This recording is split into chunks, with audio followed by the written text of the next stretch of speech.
Hi hello welcome back to my channel. ഇന്ന് ഞാൻ വന്നിട്ടുള്ളത് ഒരു നാടൻ ഐറ്റം ആയിട്ടാണ്.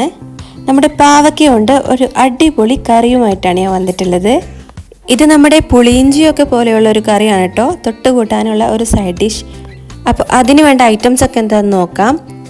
ഒരു പാവയ്ക്ക ചെറുതായി കട്ട് ചെയ്ത് എടുത്തിട്ടുണ്ട്. പിന്നെ ഒരു സവാള ചെറുതാക്കി എരിഞ്ഞത്. പിന്നെ നല്ല പുളിയുള്ള ഒരു മാങ്ങ ഞാനിവിടെ ചെറിയ പീസായിട്ട് കട്ട് ചെയ്ത് വെച്ചിട്ടുണ്ട്. പിന്നെ വേണ്ടത് ഒരു തക്കാളിയാണ്. പിന്നെ ഒരു ചെറിയ നെല്ലിക്ക വലുപ്പത്തിലുള്ള പുളി ഇവിടെ വെള്ളത്തിലിട്ട് വെച്ചിട്ടുണ്ട് ഞാൻ. പിന്നെ ഞാൻ എടുത്തിട്ടുള്ളത് ഒരു പച്ചമുളകാണ്. നിങ്ങൾക്ക് എരിവിന് ആവശ്യത്തിനായിട്ട് 2-3 എണ്ണം എടുക്കാം. 1 ടീസ്പൂൺ മുളക് പൊടി, 1/2 ടീസ്പൂൺ മഞ്ഞൾപ്പൊടി, പിന്നെ ഒരു നുള്ള് ഉലുവാപ്പൊടിയും പെരുംജീരകം പൊടിച്ചതും,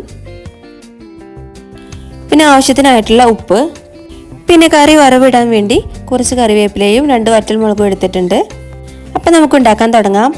നാടൻ വിഭവം ആയതുകൊണ്ട് തന്നെ ഞാനിവിടെ മൺചട്ടിയിലാണ് ഉണ്ടാക്കാൻ പോകുന്നത്. അതിലേക്ക് നമ്മൾ അരിഞ്ഞു വെച്ചിട്ടുള്ള എല്ലാ ചേരുവകളും ചേർത്ത് കൊടുക്കുന്നുണ്ട്.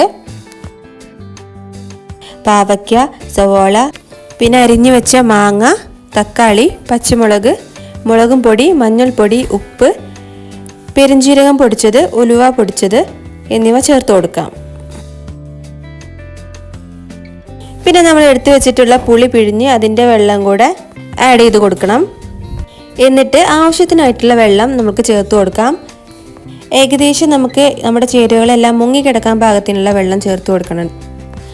ഇനി ഇതൊക്കെ നന്നായി ഒന്ന് മിക്സ് ചെയ്ത് കൊടുത്ത് നമുക്കൊന്ന് തിളയ്ക്കാനായിട്ട് വെയിറ്റ് ചെയ്യാം.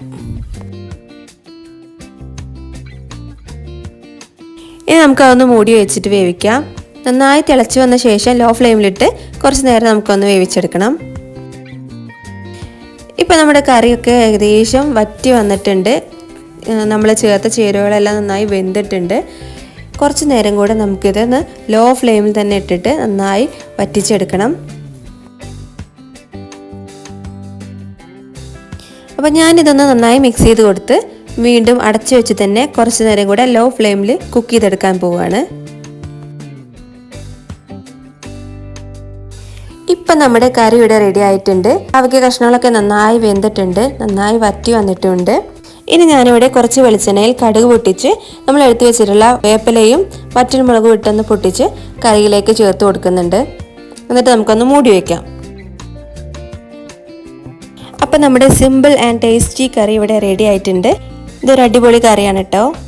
അപ്പം നമ്മുടെ ചാനൽ അപ്ലോഡ് ചെയ്യുന്ന വീഡിയോസൊക്കെ നിങ്ങൾ ട്രൈ ചെയ്ത് നോക്കുന്നുണ്ട് എന്ന് അറിഞ്ഞതിൽ ഒരുപാട് സന്തോഷം.